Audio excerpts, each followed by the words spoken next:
Hey there, welcome back to the channel. Today we're diving into a topic that's close to many of our hearts, what to do after a period of no contact. But this isn't just any ordinary advice video. We're going to explore a move that he won't see coming, a strategy that could change everything. So buckle up and get ready for a journey of self-discovery and empowerment. Before we dive in, I want you to take a moment. Close your eyes if you're in a safe place to do so. Take a deep breath. Feel the air filling your lungs, then slowly release it. That's it. Now, I want you to think about why you're here. What brought you to this video? Is it a recent breakup, a long-standing separation?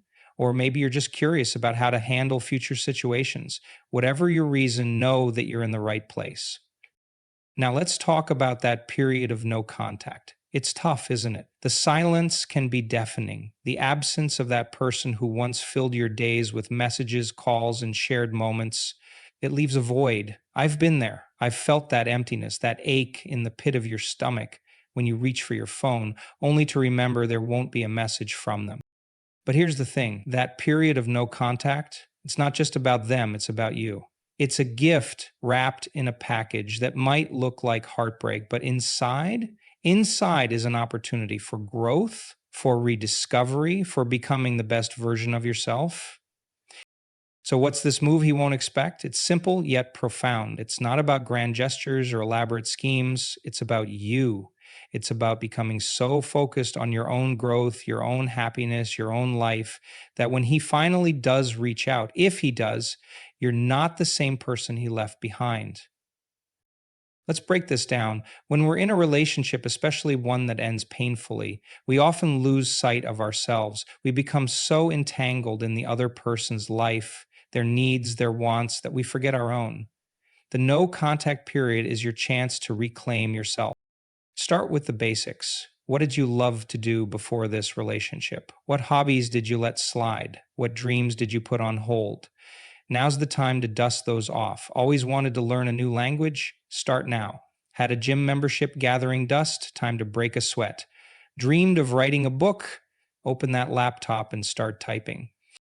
But it's not just about keeping busy, it's about rediscovering your passion, your purpose. It's about remembering who you are at your core without the influence of another person shaping your decisions and your identity. Now, I can hear some of you thinking, but I don't want to move on. I want him back. And that's okay, but here's the truth. The best way to potentially rekindle a relationship is to become the best version of yourself. Not for him, but for you.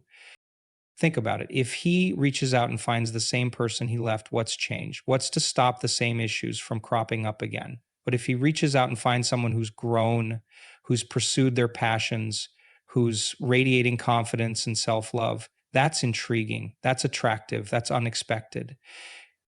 But let's be clear, this isn't about playing games. It's not about trying to make him jealous or proving a point. It's about genuine, authentic growth. It's about becoming so fulfilled in your own life that whether he comes back or not becomes secondary to your own happiness and success. So where do we start? First, we need to address the elephant in the room, the pain, the hurt, the rejection. It's real and it's valid. Don't try to push it away or pretend it doesn't exist. Acknowledge it, feel it, but don't let it consume you. One technique I've found helpful is to set aside specific times to feel those emotions. Maybe it's 30 minutes in the evening where you allow yourself to look at old photos, to cry if you need to journal about your feelings. But when that time is up, you close that emotional door and focus on moving forward. Next, let's talk about self-care. And I don't just mean bubble baths and face masks, although those can be great too. I'm talking about deep, meaningful self-care. Getting enough sleep, eating nutritious foods that fuel your body and mind, moving your body in ways that feel good to you, whether that's hardcore workouts or gentle yoga. Self-care also means setting boundaries.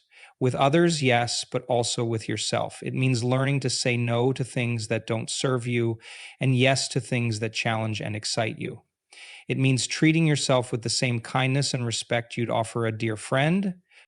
Now let's dive into personal growth. This is where the real magic happens. Personal growth isn't just about learning new skills, although that's part of it. It's about expanding your mind, challenging your beliefs, and pushing your limits. And Start by reading. Read books that inspire you, that teach you new things, that challenge your perspective.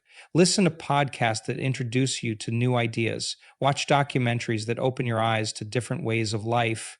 The more you learn, the more you grow, and the more interesting you become, both to yourself and to others. Next, set some goals, not vague, wishy washy goals like be happier or get fit. I'm talking about specific, measurable goals. Want to run a 5K? Great. Set a date, find a training plan, and get started. Want to learn to cook? Commit to trying one new recipe each week. Want to boost your career? Look into courses or certifications that can help you level up. The key here is to choose goals that excite you, that make you want to jump out of bed in the morning, goals that are challenging enough to push you, but not so overwhelming that they paralyze you. And here's a secret: the goal itself isn't even the most important part. It's who you become in the pursuit of that goal that really matters. As you work towards these goals, you'll start to notice something. Your confidence will grow, your sense of self worth will increase. You'll start to see yourself as capable, as strong, as worthy of good things. And but let's talk about something that often gets overlooked in discussions about personal growth: your environment, the people you surround yourself with, the physical spaces you inhabit, the media you consume. All of these play a huge role in shaping who you are and how you feel. And take a look at your friend group. Are these people who support your growth, who challenge you to be better, who lift you up when you're down? Or are they people who drag you into drama, who encourage destructive behaviors, who bring out the worst in you? It might be time to make some changes. This doesn't mean you need to cut people out of your life completely, but it does mean being intentional about who you spend your time with and how much energy you give to different relationships. Surround yourself with people who inspire you, who have qualities you admire, who make you want to be a better person. The same goes for your physical environment. Your home should be a sanctuary, a place that makes you feel calm, inspired, and energized. If it's not, what changes can you make? Maybe it's as simple as decluttering, or maybe it's time for a full redecoration. Whatever it is, make your space work for you. And let's not forget about the digital environment. Social media can be a double edged sword. On one hand, it can keep us connected and informed. On the other, it can be a source of comparison, jealousy, and wasted time. Take a hard look at your social media habits. Are they serving you? If not, it might be time for a digital detox. Now, as you're making all these changes, growing and evolving, you might start to feel a pull, a desire to reach out to him, to show him how much you've changed. Resist that urge. Remember, this journey isn't about him, it's about you. Instead, channel that energy into gratitude. Each day, take a moment to appreciate how far you've come. Acknowledge the strength it takes to focus on yourself, to grow through pain rather than letting it defeat you. Be proud of yourself. You're doing the work that many people avoid. As you continue on this path of self improvement and personal growth, you'll start to notice changes, not just in how you look or what you can do, but in how you feel. You'll find yourself smiling more, laughing easier. You'll feel more at peace, more confident in your own skin. And here's where the magic really happens. As you become more comfortable with yourself, as you build a life that fulfills and excites you, you'll start to attract people who align with this new version of you. People who share your values, who support your growth, who add to your life rather than draining it. This might include new friends, new romantic interests, new professional connections.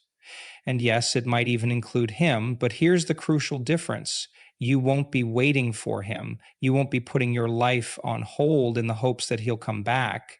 You'll be living your best life with or without him.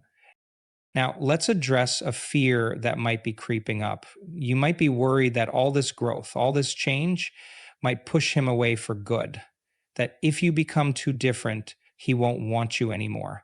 But let me ask you this: do you really want to be with someone who doesn't support your growth, who prefers a version of you that's less fulfilled, less confident, less you?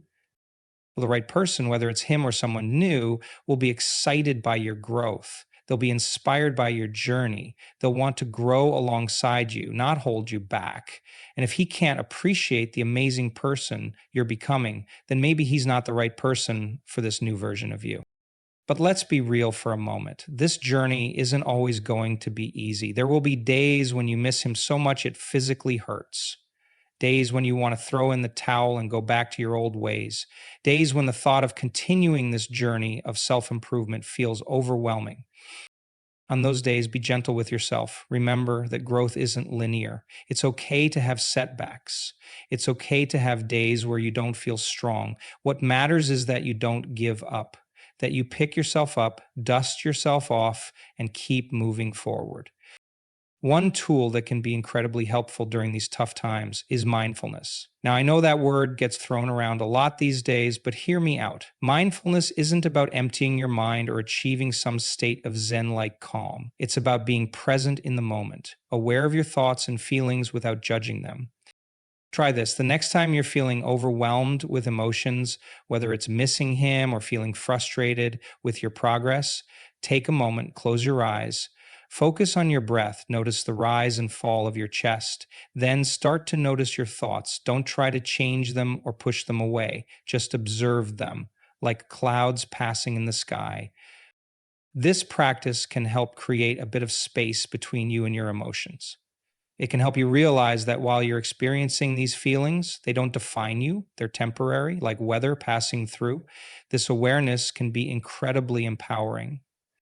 Now, let's talk about another crucial aspect of this journey, forgiveness. And I'm not just talking about forgiving him, although that's important too. I'm talking about forgiving yourself. Forgiving yourself for any mistakes you think you made in the relationship. Forgiving yourself for not being perfect. Forgiving yourself for the days when you struggled to move forward. Forgiveness doesn't mean excusing bad behavior or pretending everything's okay when it's not. It means releasing the grip that past events have on you. It means choosing to let go of resentment and anger, not for the other person's sake, but for your own peace of mind. This process of forgiveness, both of yourself and others, is crucial for your growth. It frees up emotional energy that you can then channel into positive changes in your life. It allows you to approach new relationships, romantic or otherwise, with an open heart, unburdened by past hurts. As you work on forgiveness, you might find it helpful to write letters you'll never send. Write out all your feelings, all the things you wish you could say, pour your heart onto the page. Then, when you're done, burn the letter or tear it up. This symbolic act can be incredibly cathartic and help you release those pent up emotions. Now, let's circle back to the idea of becoming the best version of yourself. This isn't about becoming perfect. Perfection is an impossible and frankly boring goal. It's about becoming authentically, unapologetically you. It's about embracing your quirks, your passions, your unique perspective on the world. Think about the people you admire most. Chances are it's not their perfection that draws you to them, it's their authenticity, their willingness to be vulnerable, their passion for life. That's what we're aiming for here.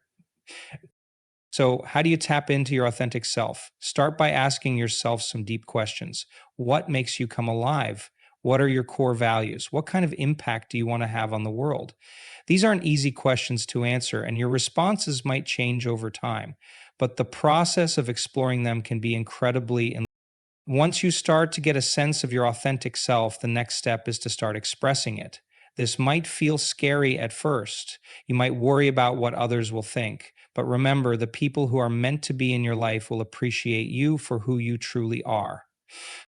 This expression of your authentic self might take many forms. Maybe it's through your personal style, the way you decorate your home, the hobbies you pursue, or the career path you choose. Whatever it is, embrace it. The more you allow your true self to shine, the more confident and fulfilled you'll feel.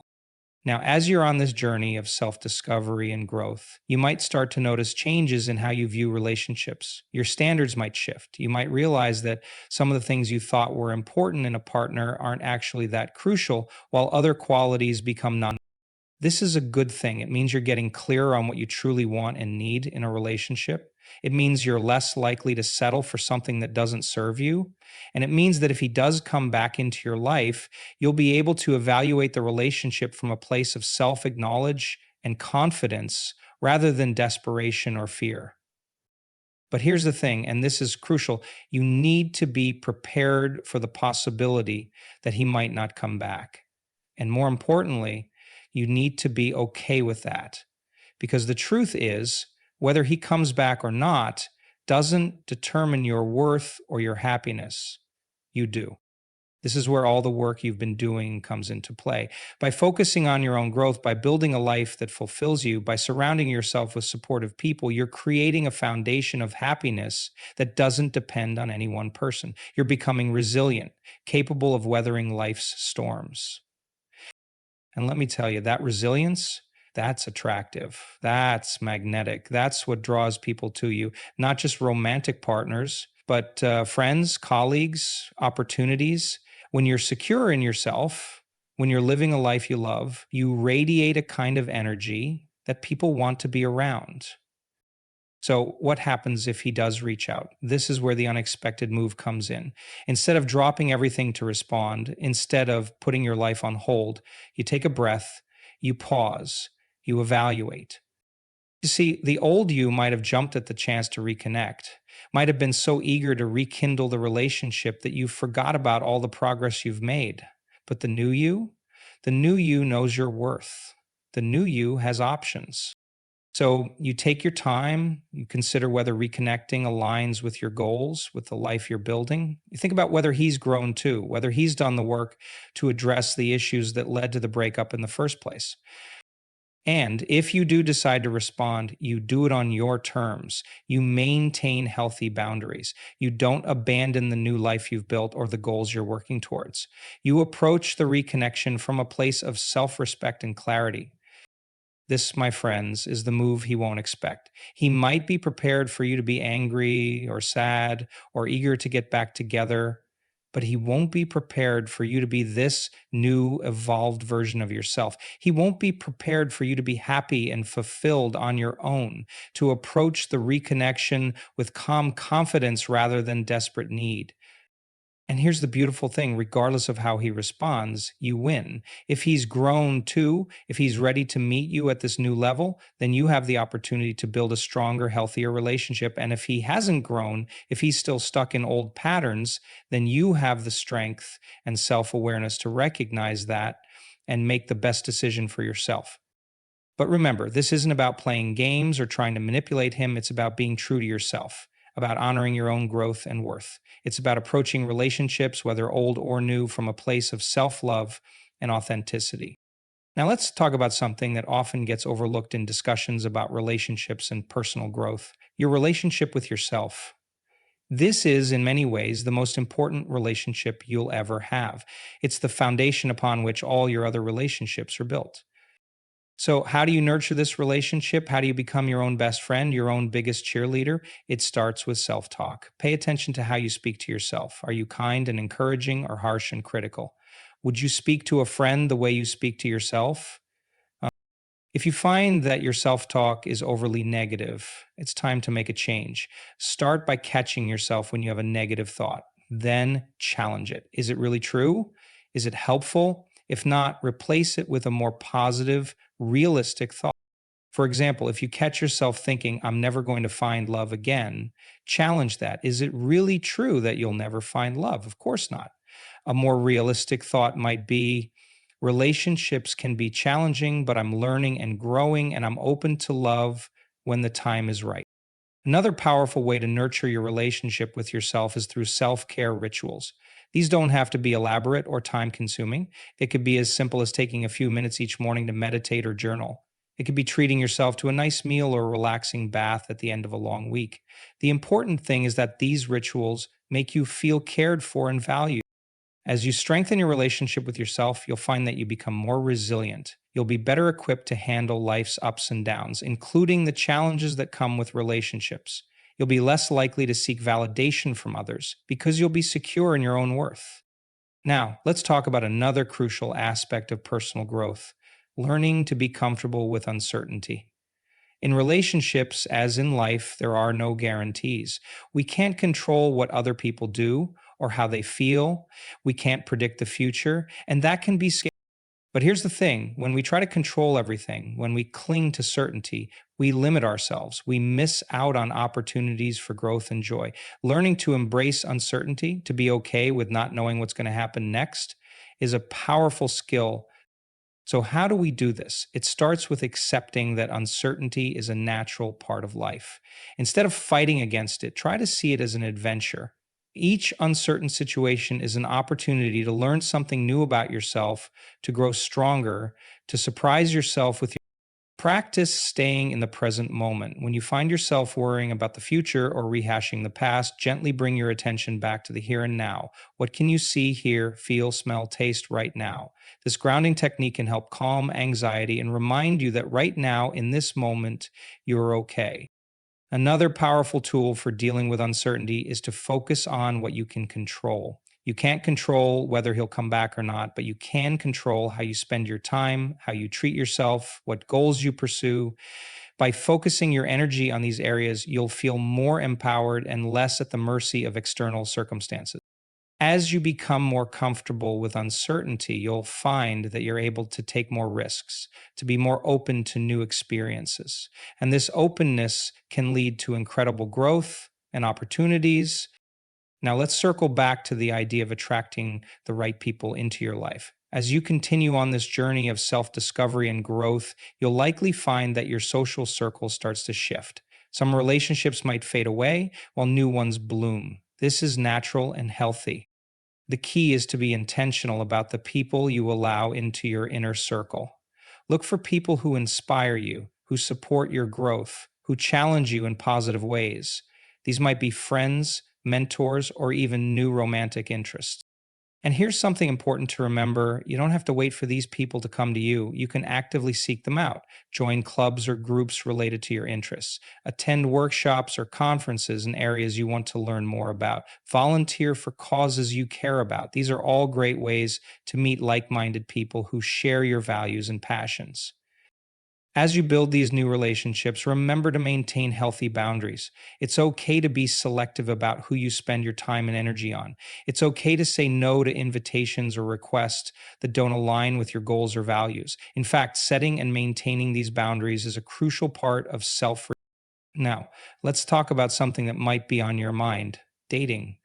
Whether you're considering getting back into the dating scene or you're curious about how this personal growth journey might affect future relationships, it's worth exploring. First, let me say this: there's no rush. If you're not ready to date, that's completely okay. Take all the time you need to focus on yourself. But if you are feeling ready to dip your toes back into the dating pool, approach it with a new mindset. Instead of focusing on finding the one or replacing your ex, approach dating as an opportunity for growth and self discovery. Each date, each interaction is a chance to learn more about yourself, your preferences, your boundaries. It's a chance to practice being your authentic self in a new context. And here's something crucial: don't compromise on your standards. Now that you've done all this work on yourself, now that you know your worth, don't settle for less than you deserve. Look for someone who appreciates your growth, who supports your goals, who adds value to your life. Remember, a healthy relationship should enhance your life, not complete it. You're already complete on your own. A partner should be a bonus, not a necessity.